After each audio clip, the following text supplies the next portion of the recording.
Happy morning. आज 16/9/2025 Gayatri quiz contest Bhagalpur. तो चलिए एक नंबर क्वेश्चन से, कौन सी बौद्ध संगीति बिहार में आयोजित नहीं की गई थी? कौन सी बौद्ध संगीति बिहार में आयोजित नहीं की गई थी? तो कौन से नहीं किया गया था? तो चतुर्थ बौद्ध संगीति। कौन सा? चतुर्थ बौद्ध संगीति बिहार में आयोजित नहीं किया गया था। कौन सा? तो चतुर्थ बौद्ध संगीति बिहार में आयोजित नहीं किया गया था। प्रथम, द्वितीय और तृतीय बिहार में क्या गया था? चतुर्थ बौद्ध संगीति बिहार में कुंडलवन कश्मीर में।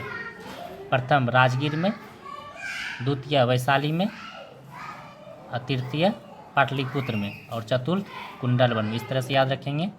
क्वेश्चन नंबर 2 देखिए, निम्नलिखित में से कौन एक ऋग्वैदिक युग से संबंधित नहीं है? कौन एक ऋग्वैदिक युग से संबंधित नहीं है? कौन नहीं है? तो गार्गी जो है कि ऋग्वैदिक युग से संबंधित नहीं है, ये उत्तर वैदिक युग से संबंधित है। गार्गी जो है कि उत्तर वैदिक युग से संबंधित है। अपाला, घोषा और विश्वतारा ये सब क्या है? उत्तर वैदिक से। और गार्गी जो है कि ऋग्वैदिक से। ये सब जो ऋग्वैदिक संबंधित कौन कौन हो जाएगा? अपाला, घोषा और विश्वतारा ये सब ऋग्वैदिक से है। और गार्गी जो है कि उत्तर वैदिक से संबंधित हो जाएगा। तो इसलिए पूछा है कि ऋग्वैदिक युग से कौन संबंधित नहीं है? तो गार्गी जो कि नहीं है, ये उत्तर वैदिक से है और बाकी सभी ऋग्वैदिक से संबंधित है। क्वेश्चन नंबर 3 देखिए, किसने बांटो और छोड़ो के नारे को बुलंद किया था? तो मोहम्मद अली जिन्ना ने। किसने बांटो और छोड़ो का नारा को बुलंदित किया था? मोहम्मद अली जिन्ना ने। किसने बांटो और छोड़ो के नारे को बुलंद किया था? मोहम्मद अली जिन्ना ने। क्वेश्चन नंबर 4 देखिए, कांग्रेस के किस भारतीय नेता ने प्रथम बार उदारवादियों पर सुरक्षित बॉल्ब सिद्धांत का प्रयोग करने का आक्षेप लगाया था? तो ये हो जाएगा लाला लाजपत राय। कौन हो जाएगा? लाला लाजपत राय।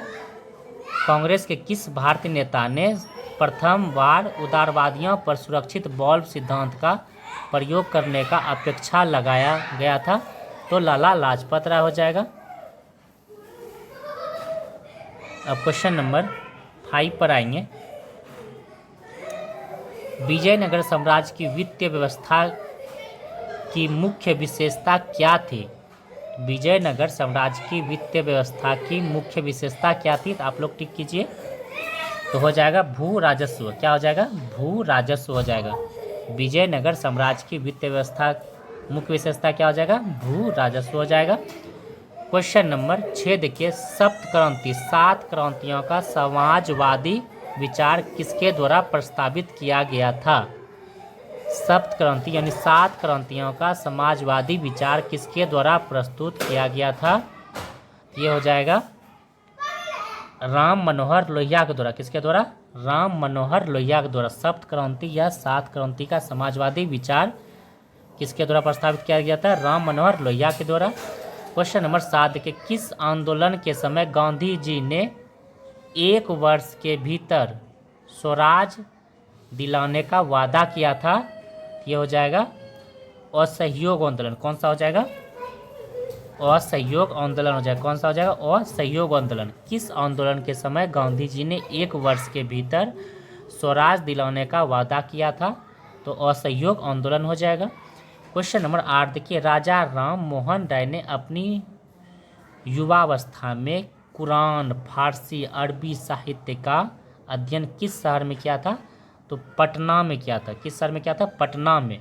राजा राम मोहन राय ने अपनी युवावस्था में कुरान, फारसी और अरबी साहित्य का अध्ययन किस शहर में किया था? तो पटना में किया था।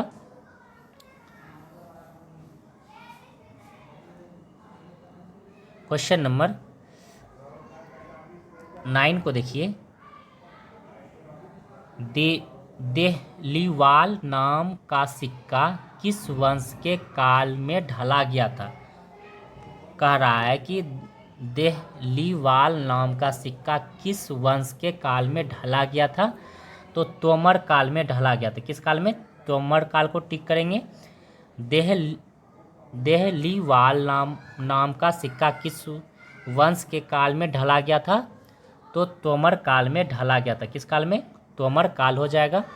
क्वेश्चन नंबर 10 देखिए, भारत के मोहम्मद गौरी को पहली बार किस शासक ने पराजित किया था? भारत के मोहम्मद गौरी को पहली बार किस शासक ने पराजित किया था? भीम द्वितीय हो जाएगा। कौन सा हो जाएगा? भीम द्वितीय। भारत के मोहम्मद गौरी को पहली बार किस शासक ने पराजित किया था? तो भीम द्वितीय को टिक करेंगे। क्वेश्चन नंबर 11 पर आएंगे, महाबलीपुरम में रथ मंदिर का निर्माण किस वंश के शासकों द्वारा कराया गया था? कह रहा है महाबलीपुरम के रथ मंदिर का निर्माण किस वंश के शासकों द्वारा करवाया गया था? तो ये हो जाएगा पल्लव वंश। कौन सा वंश हो जाएगा? पल्लव वंश के शासकों के द्वारा करवाया गया था। किस वंश के शासकों द्वारा? पल्लव वंश के शासकों द्वारा करवाया गया था। महाबलीपुरम में रथ मंदिर का निर्माण किस वंश के शासकों द्वारा करवाया गया? पल्लव वंश के शासकों द्वारा करवाया गया था। क्वेश्चन नंबर 12 पर आएंगे,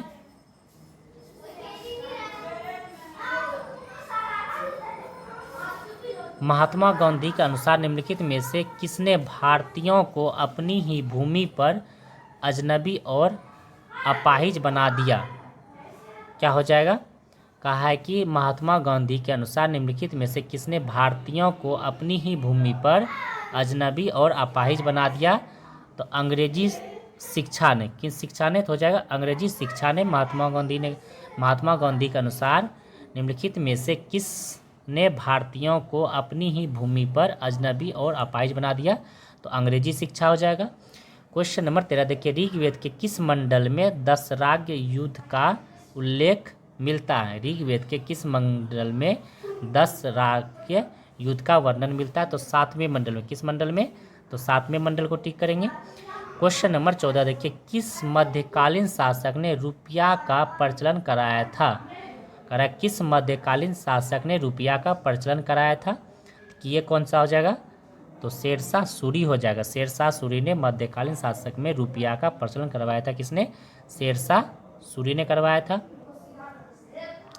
क्वेश्चन नंबर 15 पर आएंगे,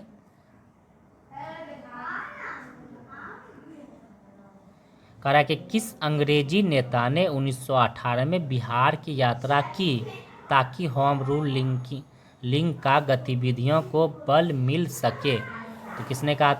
किस अंग्रेजी नेता ने 1918 में बिहार की यात्रा की ताकि होम रूलिंग की गतिविधियों को बल मिल सके? तो क्या हो जाएगा? Annie Besant. एनी बेसेंट ने बिहार की यात्रा 2 बार किया था। कितना बार? 2 बार किया था बिहार की यात्रा एनी बेसेंट 1918 में। तो हो जाएगा एनी बेसेंट। कौन हो जाएगा? Annie Besant. क्वेश्चन नंबर 16 देखिए, सुलेमित करने के लिए बोला जा रहा है।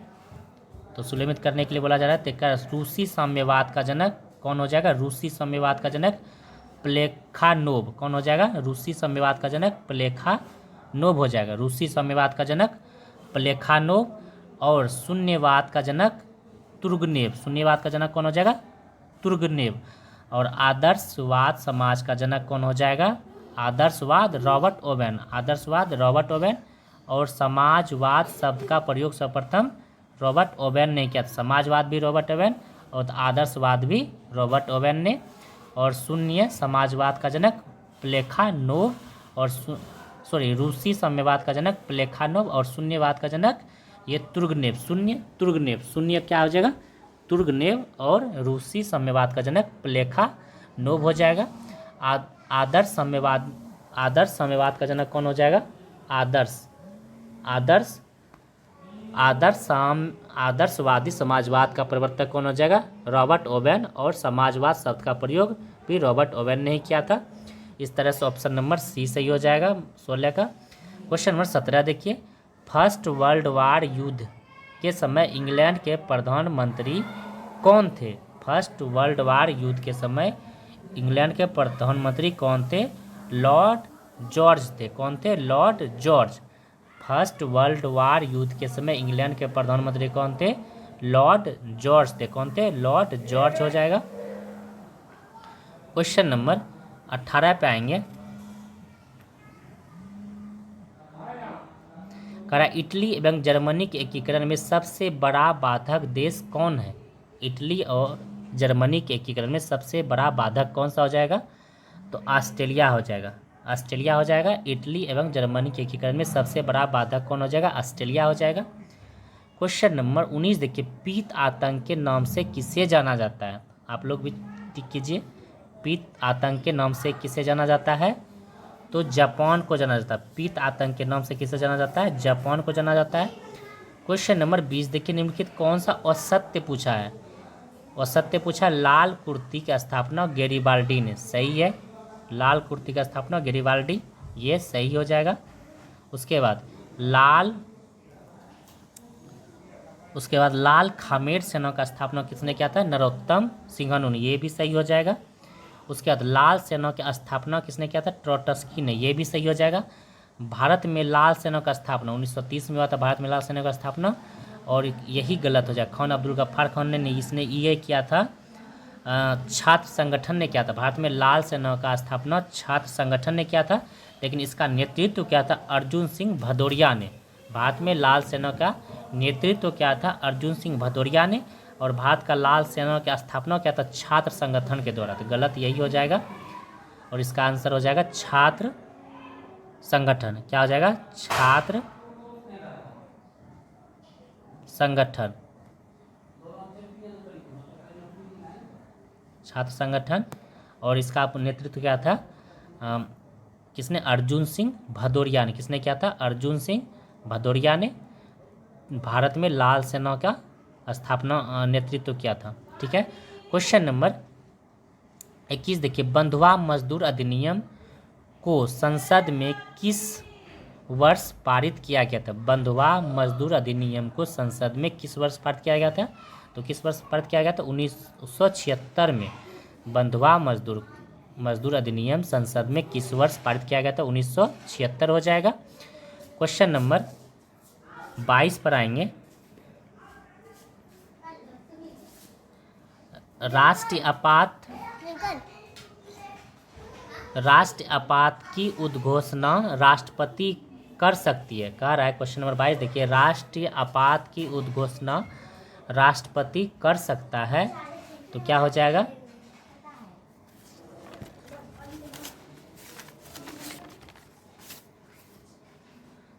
तो ये हो जाएगा मंत्रिमंडल के लिखित सलाह पर राष्ट्रीय आपात की उद्घोषणा राष्ट्रपति कर सकता है। मंत्रिमंडल के लिखित सलाह पर कर सकता है। राष्ट्रीय आपात की उद्घोषणा राष्ट्रपति कर सकता है मंत्रिमंडल के लिखित सलाह पर।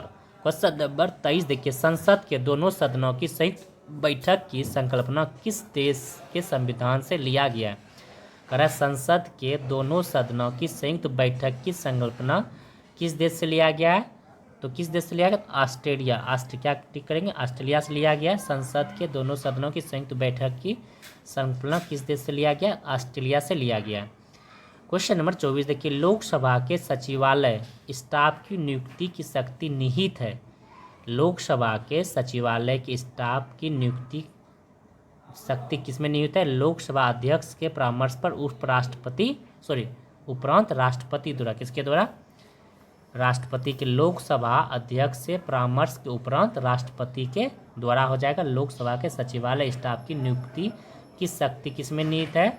लोकसभा अध्यक्ष से परामर्श उपरांत राष्ट्रपति के द्वारा। क्वेश्चन नंबर 25 देखिए, राज्य लोक सेवा आयोग के सदस्य का कार्यकाल कितने वर्ष का होता है? राज्य लोक सेवा आयोग के सदस्य कार्यकाल कितने वर्ष का होता है? तो 6 वर्ष का होता है। कितने वर्ष का होता है? 6 वर्ष का। राज्य लोक सेवा आयोग के सदस्य कार्यकाल कितने वर्ष का होता है? 6 वर्ष का होता है। क्वेश्चन नंबर 26 पे आएंगे। कौन सा युग्म सुलेमित है? ये पूछ रहा है कौन सा युग्म सुलेमित है? अनुसूचित क्षेत्र का प्रशासन, ये 6ठी अनुसूची में है? नहीं, ये है 5वीं अनुसूची में। यही गलत था।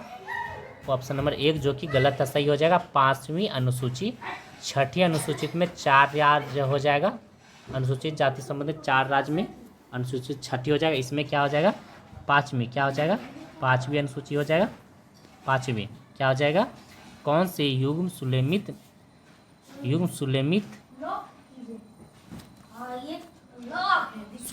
है? ये पूछा है कौन सा युग्म सुलेमित है। यहाँ सुलेमित नहीं होना चाहिए, तो संघ 7वीं हो जाएगा, राज्य में सीटों का आवंटन 4थी हो जाएगा, शपथ 3री में हो जाएगा, और कौन युग्म सुलेमित नहीं है तो ये हो जाएगा, तो ये 6ठी नहीं 5वीं अनुसूची हो जाएगा। क्वेश्चन नंबर 27 देखिए, सरकारी उपक्रम समिति में कुल कितने सदस्य होते हैं? सरकारी उपक्रम समिति में कुल 22 सदस्य होते हैं। कितने सदस्य होते हैं? सरकारी उपक्रम समिति में कुल 22 सदस्य होते हैं। क्वेश्चन नंबर 28 देखिए, भारत का महान्यवादी ये पूछ रहा, भारत का महान्यवादी क्या हो जाएगा? तो राष्ट्रपति को विधिक मामले में परामर्श देता है। भारत का महान्यवादी राष्ट्रपति को विधिक मामले में परामर्श देता है। राष्ट्रपति को विधिक मामले में परामर्श देता है। क्या हो जाएगा? भारत का महान्यायवादी राष्ट्रपति को विधिक मामले में परामर्श देता है। क्वेश्चन नंबर 29 पे आएंगे, संविधान के किस अनुच्छेद में अनुसूचित जाति, अनुसूचित जनजातियां और अन्य दुर्लभ वर्गों के शिक्षा की अभिवृद्धि की व्यवस्था की गई है? तो हो जाएगा अनुच्छेद 46। क्या हो जाएगा? अनुच्छेद 46। कौन सा अनुच्छेद हो जाएगा? अनुच्छेद 46। क्वेश्चन 29 करेक्ट, संविधान के किस अनुच्छेद में अनुसूचित जाति, अनुसूचित जनजातियों और अन्य दुर्लभ वर्गों के शिक्षा की अभिवृद्धि की व्यवस्था की गई है? अनुच्छेद 46 हो जाएगा। क्वेश्चन नंबर 30 पर आएंगे, कह रहा है कि प्रथमतः आपात किस की घोषणा कितने समय काल के लिए सीमित की जा सकती है? कह रहा है कि प्रथमतः आपात स्थिति की घोषणा कितने समय काल के लिए सीमित की जा सकती है? तो 6 माह के लिए आपातकाल सीमित की जा सकती। कितने माह के लिए? 6 माह के लिए। कितने माह के लिए? 6 माह के लिए। क्वेश्चन नंबर 31 देखिए, यदि भारत का राष्ट्रपति अनुपस्थित हो एवं उपराष्ट्रपति भी देश से बाहर हो तो राष्ट्रपति का कार्यभार कौन संभालेगा? तो राष्ट्रपति का कार्यभार सर्वोच्च न्यायालय के मुख्य न्यायाधीश संभालेगा। कौन संभालेगा? सर्वोच्च न्यायालय के मुख्य न्यायाधीश। क्वेश्चन नंबर 32 देखिए, वरीयता अनुक्रम में निम्न में से पहले आएगा। वरीयता अनुक्रम में निम्न में से पहले आएगा। कौन आएगा? वरीयता क्रम में सबसे पहले आएगा कौन आएगा? लोकसभा अध्यक्ष आएगा। वरीयता क्रम में सबसे पहले लोकसभा अध्यक्ष आएगा। वरीयता क्रम में सबसे पहले कौन आएगा? लोकसभा अध्यक्ष आएगा। क्वेश्चन नंबर 33 पे आएंगे, किस राष्ट्रपति के निर्वाचन के समय दूसरे चक्र की मतगणना करनी पड़ी थी? क्या हो जाएगा? पूछ रहा है कि किस राष्ट्रपति के निर्वाचन के समय दूसरे चक्र की मतगणना करनी पड़ी थी?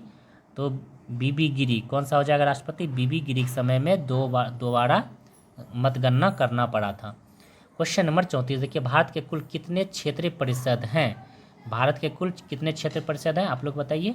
भारत के कुल 5 क्षेत्र परिषद हैं। भारत के कुल कितने क्षेत्र परिषद हैं? तो 5 क्षेत्रीय परिषद हैं। क्वेश्चन नंबर 35 देखिए, निम्न में से कौन संवैधानिक निकाय है? पूछ रहा है कि निम्न में से कौन संवैधानिक निकाय है? कौन संवैधानिक निकाय हो जाएगा?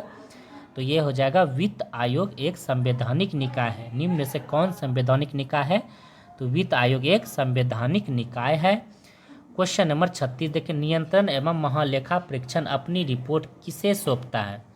नियंत्रण एवं महालेखा परीक्षक अपनी रिपोर्ट किसे सौंपता है?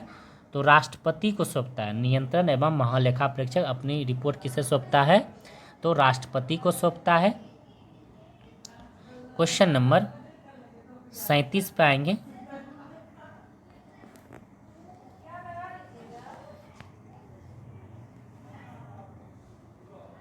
डॉक्टर राजेंद्र प्रसाद संविधान सभा के निम्न में से किस समिति के अध्यक्ष नहीं थे?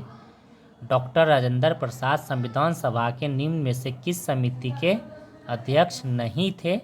डॉक्टर राजेंद्र प्रसाद तो अल्पसंख्यक समिति के अध्यक्ष नहीं थे। डॉक्टर राजेंद्र प्रसाद डॉक्टर राजेंद्र प्रसाद संविधान सभा के निम्न में से किस समिति के अध्यक्ष नहीं थे? तो अल्पसंख्यक समिति के अध्यक्ष नहीं थे।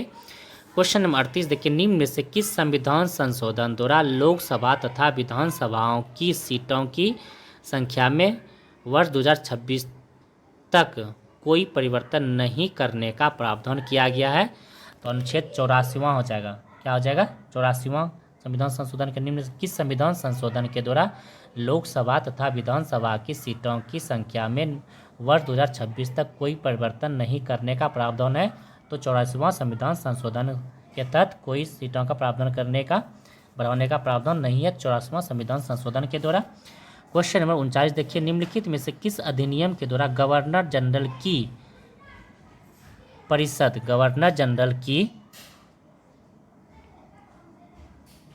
निम्नलिखित में से किस अधिनियम के द्वारा गवर्नर जनरल की परिसर के विद्यार्थी एवं प्रशासनिक कार्यों को अलग कर दिया गया है? तो हो जाएगा 1853 के चार्टर्स एक्ट द्वारा। 1853 के चार्टर एक्ट के द्वारा निम्नलिखित में से किस अधिनियम के द्वारा गवर्नर जनरल की परिसर के विधायी एवं प्रशासनिक कार्यों का अलग कर सकती है? 1853 का चार्टर एक्ट के तहत हो जाएगा। क्वेश्चन नंबर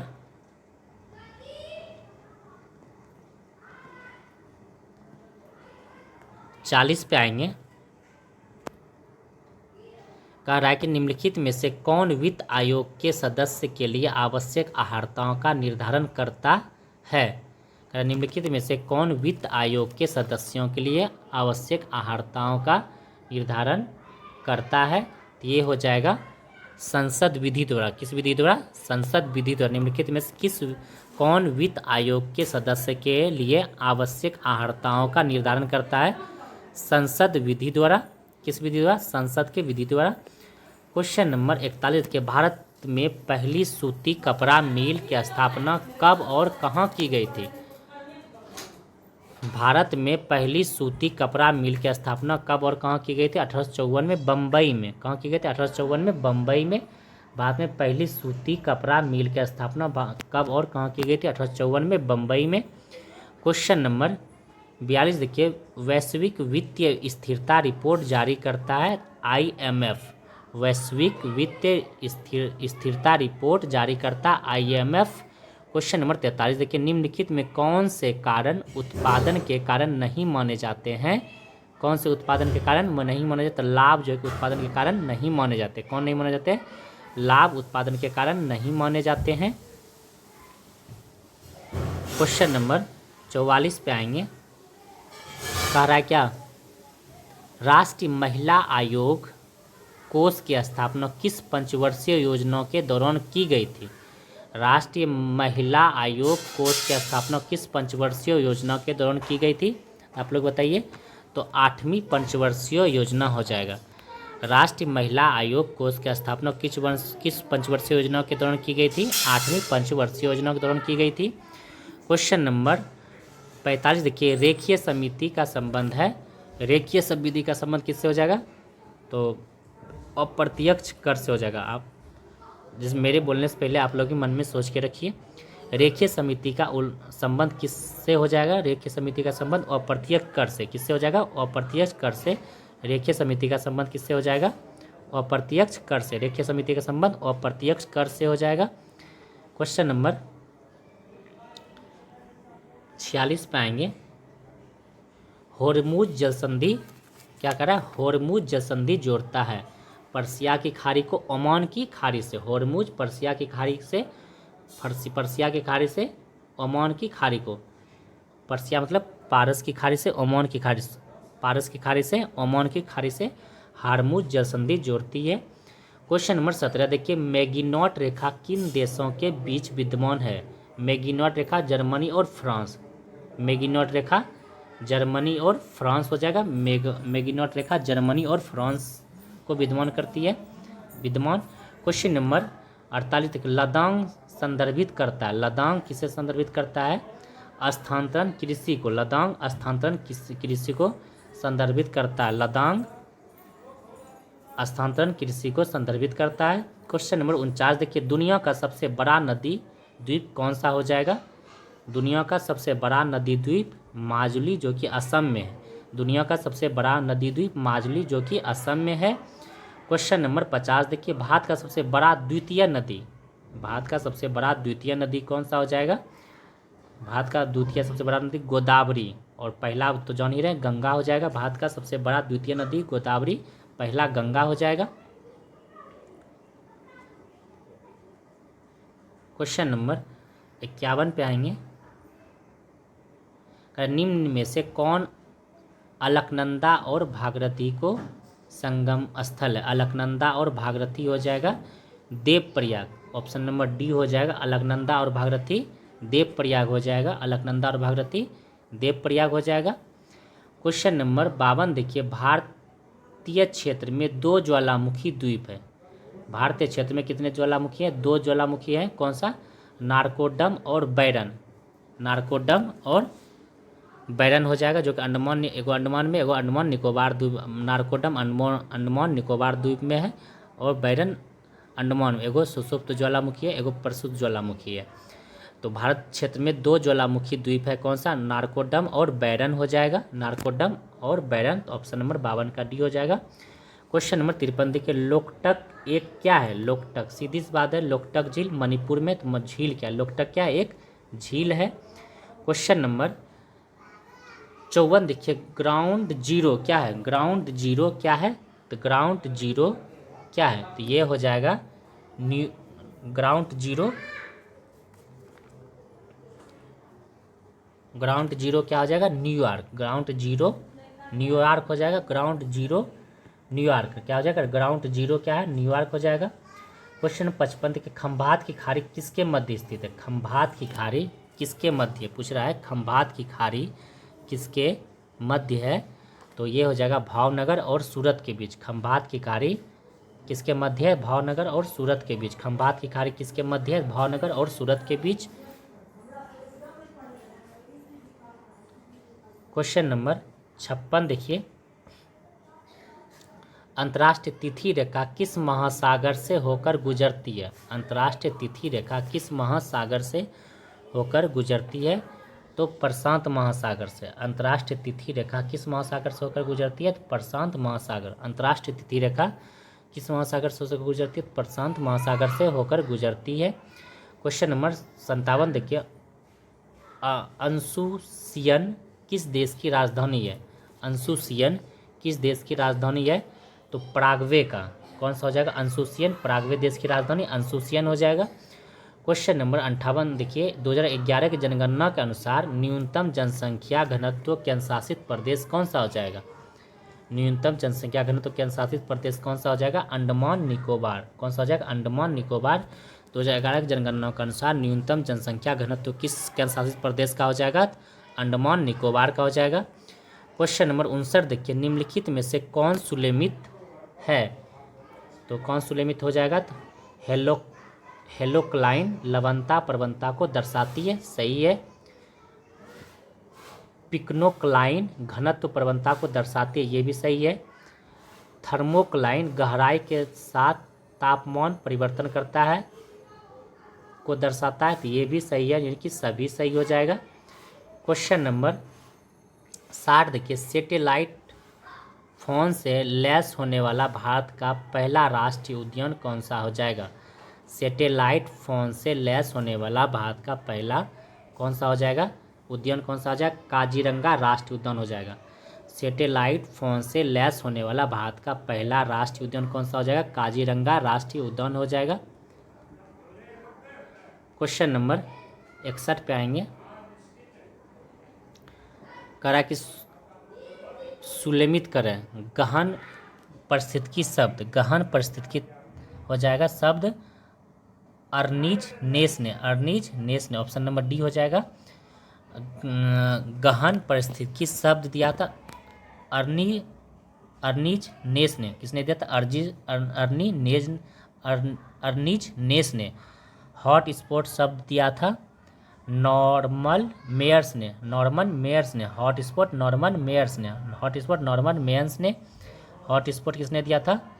हॉट स्पॉट शब्द दिया था नॉर्मन मेयर्स ने। नॉर्मन मेयर्स ने। और संभववाद शब्द दिया था। संभववाद शब्द दिया था एलन फ्रेवे ने। एलन फ्रेवे ने संभववाद शब्द दिया था एलन फ्रेवे ने।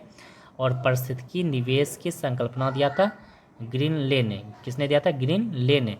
प्रशिक्षित निवेश की संकल्पना किसने दिया था? ग्रीन लेने। तो इस तरह से ऑप्शन नंबर बी सही हो जाएगा। क्वेश्चन नंबर 62 देखिए, निम्नलिखित में से कौन सा बिहार का राज्य पशु है? बिहार का राज्य पशु कौन सा हो जाएगा? तो बैल हो जाएगा। बिहार का राज्य पशु कौन सा हो जाएगा? तो बैल हो जाएगा। क्वेश्चन नंबर 63 देखिए, बिहार के नालंदा विश्वविद्यालय का पुनर्स्थापना किस वर्ष हुई थी? ये 2014 में हुई थी। APJ अब्दुल कलाम ने पुनर्स्थापना किस वर्ष की थी? तो 2014 के बाद हुआ था। बिहार में नालंदा विश्वविद्यालय का पुनर्स्थापना किस वर्ष हुआ था? 2014 में। इस तरह से याद रखेंगे। क्वेश्चन नंबर 64 पे आएंगे। कह रहा है कि निम्नलिखित में से कौन सा पार्क या अभ्यारण्य बिहार में बाघ परियोजना के अंतर्गत आता है? तो एक ही गो है, वाल्मीकि नेशनल हो जाएगा, वाल्मीकि टाइगर रिजर्व। ये जो है कि बाघ परियोजना के अंतर्गत आता है बिहार का, जो कि बिहार में वाल्मीकि नेशनल पार्क बाघ परियोजना जो कि बिहार में है। उदयपुर वन्यजीव भी बिहार में, भीमबांध भी बिहार में, लेकिन ये सब जो है कि एक ही है जो कि बिहार में बाघ परियोजना के अंतर्गत आता है, वाल्मीकि नेशनल पार्क हो जाएगा। क्वेश्चन नंबर 65 देखिए, मार्च 1939 में बिहार के मुख्यमंत्री कौन थे? मार्च 1939 में बिहार के मुख्यमंत्री कौन थे? तो श्री कृष्ण सिंह हो जाएंगे। बिहार के मुख्यमंत्री 1939 में श्री कृष्ण सिंह। क्वेश्चन नंबर 66 देखिए, कर्ण सुवर्ण, कर्ण सुवर्ण कहाँ हो जाएगा? पश्चिम बंगाल। कर्ण सुवर्ण कहाँ हो जाएगा? कर्ण सुवर्ण पश्चिम बंगाल। कहाँ हो जाएगा? कर्ण सुवर्ण पश्चिम बंगाल। उसके बाद प्राग ज्योतिष, ये क्या हो जाएगा? असम। प्राग ज्योतिष असम हो जाएगा।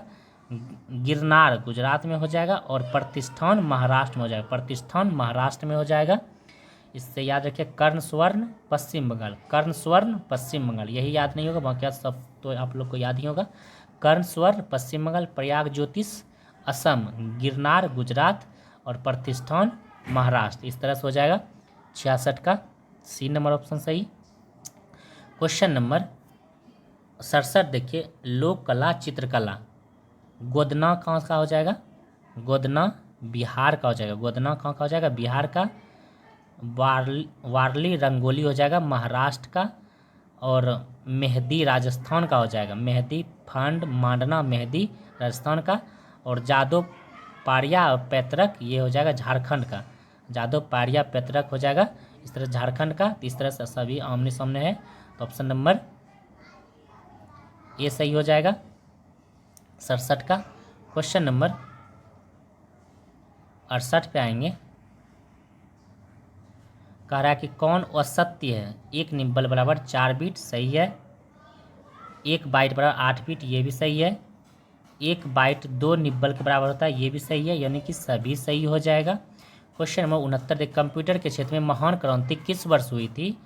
तो कंप्यूटर के क्षेत्र में महान क्रांति 1960 में हुई थी। कंप्यूटर के क्षेत्र में महान क्रांति 1960 में हुई थी। राष्ट्र सुदूर संवेदी केंद्र कहाँ स्थित है? राष्ट्र सुदूर संवेदी केंद्र कहाँ स्थित है? तो हैदराबाद में हो जाएगा। राष्ट्र सुदूर संवेदी केंद्र कहाँ हो जाएगा? तो हैदराबाद में। कहाँ हो जाएगा? हैदराबाद में। राष्ट्र सुदूर संवेदी केंद्र कहाँ हो जाएगा? हैदराबाद में। क्वेश्चन में 71 देखिए, निम्नलिखित में से कौन सा देश बिम्स्टेक का सदस्य देश नहीं है? निम्नलिखित में से कौन सा देश बिम्स्टेक का सदस्य देश नहीं है? ये मालदीव नहीं हो जाएगा। बिम्स्टेक का सदस्य देश मालदीव नहीं हो जाएगा। नेपाल भूटान ये सब है, मालदीव नहीं होगा। क्वेश्चन नंबर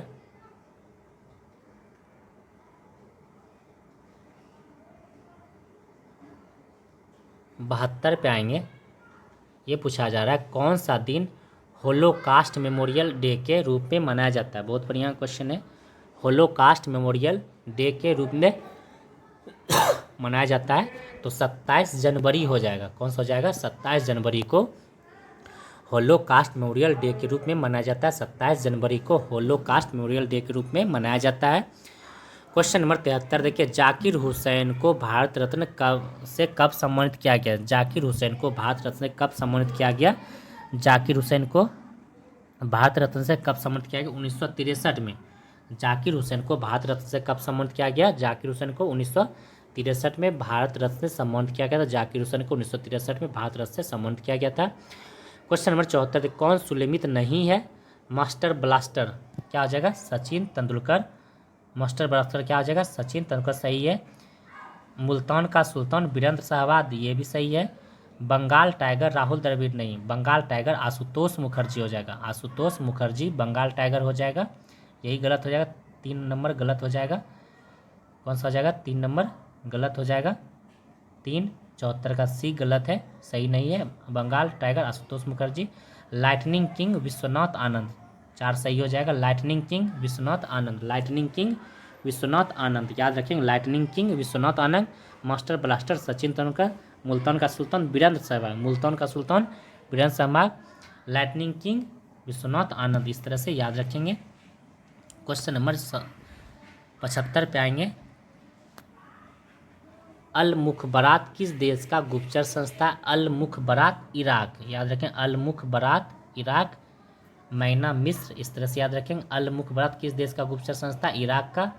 क्वेश्चन नंबर 76 देखिए, सुलमित करने के लिए बोला जा रहा है। लाइफ डिवाइन क्या हो जाएगा? अरविंद घोष। लाइफ डिवाइन क्या हो जाएगा? अरविंद घोष। लाइफ डिवाइन क्या हो जाएगा? अरविंद घोष। लाइफ डिवाइन क्या हो जाएगा? अरविंद घोष, याद रखेंगे। Life divine Aurobindo Ghosh. Divine life, divine life हो जाएगा Shivananda. Divine life Shivananda, divine life Shivananda. और डिवाइन कॉमेडी, डिवाइन कॉमेडी क्या आ जाएगा? दांते। डिवाइन कॉमेडी क्या हो जाएगा? दांते। और इंडिया डिवाइडेड राजेंद्र प्रसाद, इंडिया डिवाइडेड राजेंद्र प्रसाद हो जाएगा। इस तरह से ऑप्शन नंबर डी सही हो जाएगा 76 का। Live divine Aurobindo Ghosh, divine live Shivananda, divine comedy Dante और Indian divided Rajendra Prasad. Indian divided, Indian आ जाएगा राजेंद्र बाबू, इंडियन थे Rajendra Babu. Indian divided Rajendra Prasad. Question number 77 देखिए, पुगानूर, मेवाती, गिर, ये सभी किसके नस्ल हैं? जैसे गिर बोला है, मेवाती, पुगानूर, ये सब गाय का नस्ल है। किसका नस्ल है? पुगानूर, मेवाती, गिर, ये सभी गाय का नस्ल है। क्वेश्चन 78 देखिए, रामसर साइट में शामिल तसमोरी झील कहाँ स्थित है? तसमोरी झील लद्दाख में स्थित है। रामसर साइट में शामिल तसमोरी झील लद्दाख में। अभी टोटल रामसर साइट 91 है। यहाँ पूछा है तसमोरी झील कहाँ है? लद्दाख में। तसमोरी झील कहाँ है? तो लद्दाख को टिक करेंगे। क्वेश्चन नंबर 79 देखिए, निम्न में से किस व्यक्ति का संगठन को 2024 का रमन मैग्सेसे पुरस्कार प्राप्त हुआ? किस व्यक्ति को? तो ये हो जाएगा पुस्ताको कर्मा, ये भी सही है, इसी को मिला, इनको भी मिला है। रूरल डॉक्टर्स मूवमेंट, इसको मिला है। मियाजाकी हयाओ को, ये इसको मिला है, यानी कि सभी को मिला है। 2024 का व्यक्ति का संगठन 2024 का रमन मैग्सेसे पुरस्कार सभी को दिया गया है। क्वेश्चन नंबर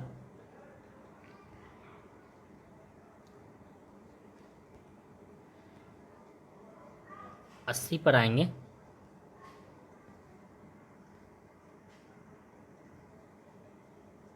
96 अकादमी पुरस्कार, 96वें अकादमी पुरस्कार 2024 में एम्मा स्टोन को किस फिल्म के मुख्य भूमिका के लिए ऑस्कर मिला है?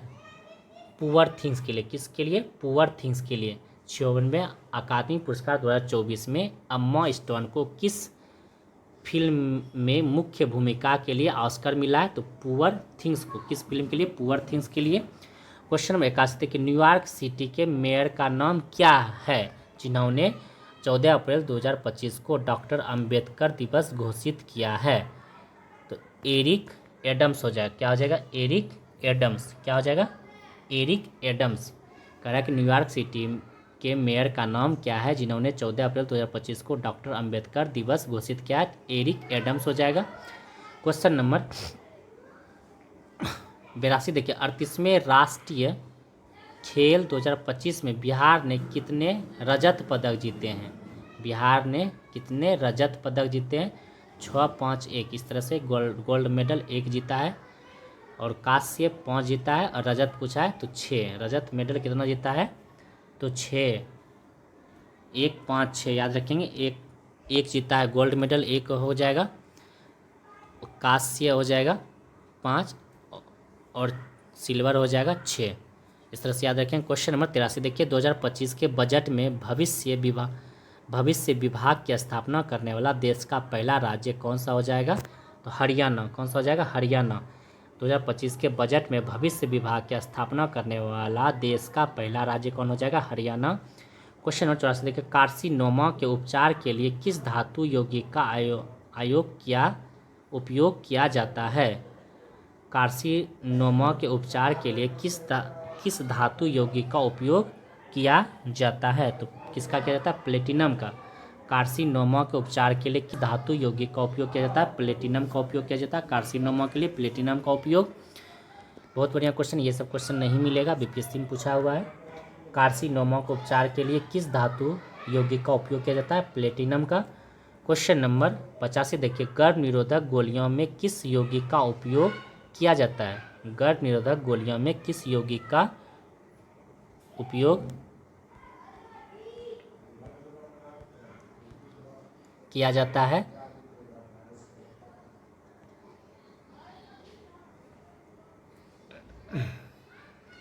तो लेवोनार्गोस्ट्रेल का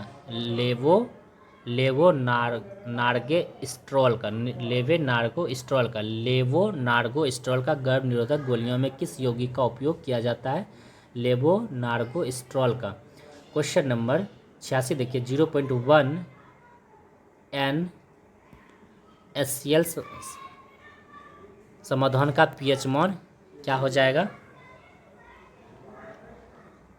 समाधान का पीएच मान हो जाएगा 0.1 NaCl समाधान का पीएच मान लगभग हो जाएगा 1 के बराबर हो जाएगा। तो इसको याद रखें, जितना पावर होगा उतना ही पीएच मान हो जाएगा। इस तरह से याद रखेंगे। जैसे वो 0.1 को उड़ाएंगे तो नीचे 10 आएगा, तो 10 पर पावर -1 हो जाएगा, तो -1 तो 1 हो जाएगा। नहीं तो इसका फार्मूला पे याद रखेंगे। क्वेश्चन तो इसका 86 का ऑप्शन क्या हो जाएगा? तो ए हो जाएगा। 0.1 NaCl समाधान का पीएच मान 1 हो जाएगा। क्वेश्चन नंबर 87 का हार्मोन किसके द्वारा स्रावित होता है? हार्मोन पूछेगा किसके द्वारा? हार्मोन, तो ये हो जाएगा अंतःस्रावी। हार्मोन अंतःस्रावी हो जाएगा। हार्मोन अंतःस्रावी हो जाएगा। हार्मोन क्या हो जाएगा? अंतःस्रावी हो जाएगा। क्वेश्चन नंबर 88 देखिए, क्वेश्चन 88 है, संक्रमण को जाप में बनाने वाली पहली इम्यूनोग्लोबुलिन की श्रेणी में कौन सी है? तो IgM हो जाएगा। किस श्रेणी में? IgM की श्रेणी में आ जाएगा। संक्रमण के जाप को बनाने वाली पहली इम्यूनोग्लोबुलिन किस श्रेणी, कौन सी श्रेणी में आता है? IgM की श्रेणी में आता है। क्वेश्चन नंबर 89 देखिए, आम में हम जो भाग खाते हैं वह है मध्य फल भित्ति। आम में जो हम खाते हैं, आम का मध्य फल भित्ति खाते हैं। क्वेश्चन नंबर 90 देखिए, निम्न में कौन सदिश राशि है? चाल प्रवणता क्या है? सदिश राशि है। चाल प्रवणता क्या है? सदिश राशि है। चाल प्रवणता क्या हो जाएगा? सदिश राशि हो जाएगा। चाल प्रवणता सदिश राशि। क्वेश्चन नंबर 91 देखिए, निम्नलिखित में से कौन सा DNA में नहीं पाया जाता है? पूछ रहा है कौन सा DNA में नहीं पाया जाता है? तो यूरोसिल। कौन सा हो जाएगा? यूरोसिल DNA में नहीं पाया जाता है। कौन सा DNA में नहीं पाया जाता है? यूरोसिल। क्वेश्चन 92 देखिए, सोडियम के एक परमाणु में कोर इलेक्ट्रॉनों की संख्या कितना हो जाएगा? 10। सोडियम के एक परमाणु में कोर इलेक्ट्रॉनों की संख्या कितना हो जाएगा? 10। क्वेश्चन नंबर 93 देखिए, निम्न में से हाइड्रोजन का रेडियो सक्रिय समस्थानिक तत्व है? ट्राइटियम। कौन सा हो जाएगा? हाइड्रोजन पूछ रहा है तो ट्राइटियम हो जाएगा। हाइड्रोजन का पूछा है, हाइड्रोजन का रेडियो सक्रियता पूछा है, ट्राइटियम। इसे हाइड्रोजन का 3 समझते हैं, प्रोटियम, ड्यूटेरियम, ट्राइटियम, लेकिन रेडियो सक्रियता हो जाएगा ट्राइटियम।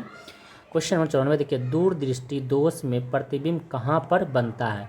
तो रेटिना के पीछे बनता है। दूरदृष्टि दोष में प्रतिबिंब रेटिना के पीछे बनता है। दूरदृष्टि दोष में प्रतिबिंब कहाँ बनता है? तो रेटिना के पीछे बनता है। क्वेश्चन नंबर 95 देखिए, दबाव बढ़ने से बर्फ के गलनांक पर क्या प्रभाव पड़ेगा। दबाव बढ़ने पर बर्फ के गलनांक में क्या प्रभाव पड़ेगा, तो घट जाएगा। क्या होगा, घट जाएगा। दबाव बढ़ने पर बर्फ के गलनांक का क्या प्रभाव पड़ेगा, तो घट जाएगा।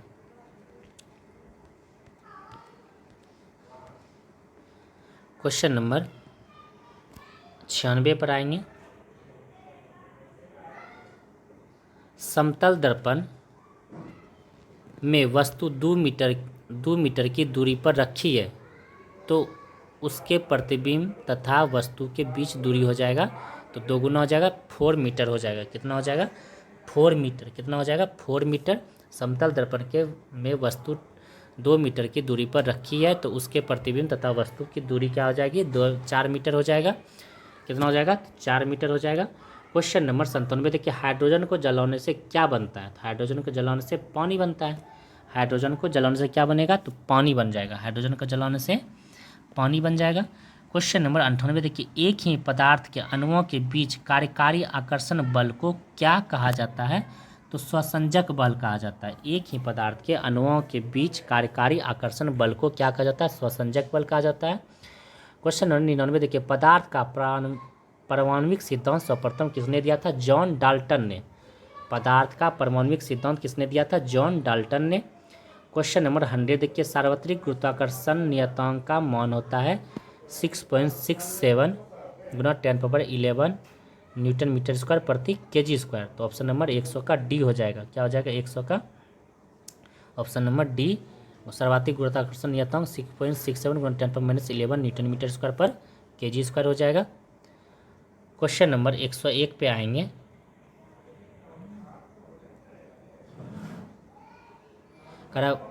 एसिटिलीन का रासायनिक सूत्र क्या आता है, C2H2। एसिटिलीन का रासायनिक सूत्र C2H2 हो जाएगा। एसिटिलीन का रासायनिक सूत्र C2H2। क्वेश्चन नंबर 102 देखिए, बर्फ पर उगने वाले शैवाल को क्या कहा जाता है। बर्फ पर उगने वाले शैवाल को क्रिप्टोफाइट्स कहा जाता है। बर्फ पर उगने वाले शैवाल को क्रिप्टोफाइट्स कहा जाता है। बर्फ पर उगने वाले शैवाल को क्या कहा जाता है, क्रिप्टोफाइट कहा जाता है। क्वेश्चन नंबर 103 देखिए, डीएनए में एक हेलिक्स की लंबाई होती है 34A। डीएनए में एक हेलिक्स की लंबाई कितनी होती है, 34A होता है। क्वेश्चन नंबर 104 देखिए, रडार का अर्थ होता है रेडियो डिटेक्शन एंड रेंजिंग। सही है, रडार का अर्थ होता है radio detection and ranging. Radar का क्या होता है, रेडियो डिटेक्शन एंड रेंजिंग होता है। क्वेश्चन 105 देखिए, भारत के पृथ्वी प्रक्षेपास्त्र की तुलना में रूस के किस प्रक्षेपास्त्र से की जाती है, स्कॉट से। किससे की जाती है, रूस के स्कॉट से तुलना की जाती है। भारत के पृथ्वी प्रक्षेपास्त्र की तुलना रूस के किस प्रक्षेपास्त्र से की जाती है, स्कॉट से की जाती है। तो चलिए फ्रेंड्स, आज के लिए इतना ही। फिर नेक्स्ट डे मिलते हैं। 2-3 दिन से डायरेक्टर का तबीयत खराब होने के कारण कुछ नहीं हो पाया था। तो चलिए आज से फिर अब कंटिन्यू रहेगा। तो आप लोग को सेशन कैसा लगा आप लोग ज़रूर बताइए और मैं कमेंट कीजिए। Thank you. फिर नेक्स्ट डे मिलते हैं।